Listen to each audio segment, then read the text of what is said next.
আছি এখন কুমিল্লা বৌদ্ধবিহার মন্দিরে। সাথে আছে আমার বোন, দুই বোন। বোনদেরকে নিয়ে চলে আসছি কুমিল্লা বৌদ্ধবিহার মন্দির। তো দেখতে থাকুন আজকের বৌদ্ধবিহার এবং কোটবাড়ি সকল দার্শনিক স্থানগুলি।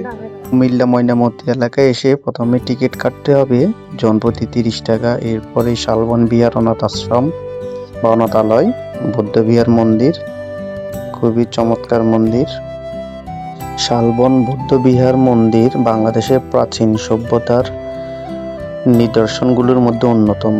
কুমিল্লা জেলার লালমাই ময়নামতি অঞ্চলের প্রত্ন অঞ্চলের অসংখ্য প্রাচীন স্থাপনাগুলোর মধ্যে এই বৌদ্ধবিহার অন্যতম।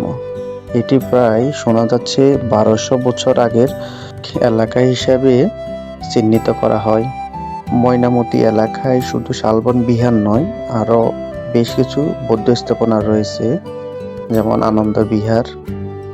এটি ময়নামতির বৃহত্তর বিহার। ধারণা করা যায় এটি রাজা আনন্দদেব তৈরি করেছিলেন। কুটলি মুডা, হটাখোলা মুডা ইত্যাদি বৌদ্ধ বিহার। এই বিহারগুলি প্রমাণ করে যে তৎকালীন সময়ে সমতট বর্তমান কুমিল্লা অঞ্চল শিক্ষা, দীক্ষা, সংস্কৃতির দিক থেকে কতটা উন্নত ছিল। এটি কেবল ধর্মীয় স্থান ছিল না, বরং এটি একটি আন্তর্জাতিক বিশ্ববিদ্যালয় হিসেবে পরিচিত ছিল, যেখানে দেশ বিদেশি শিক্ষার্থীরা জ্ঞান অর্জন করতে পারে। তাই চলে আসলাম পরিবার নিয়ে এই সুন্দর পবিত্র বৌদ্ধবিহার মন্দির দেখতে। তো পুরো ভিডিওটা দেখেন, কেমন লাগলো কমেন্টে আপনার মতামত জানাবেন।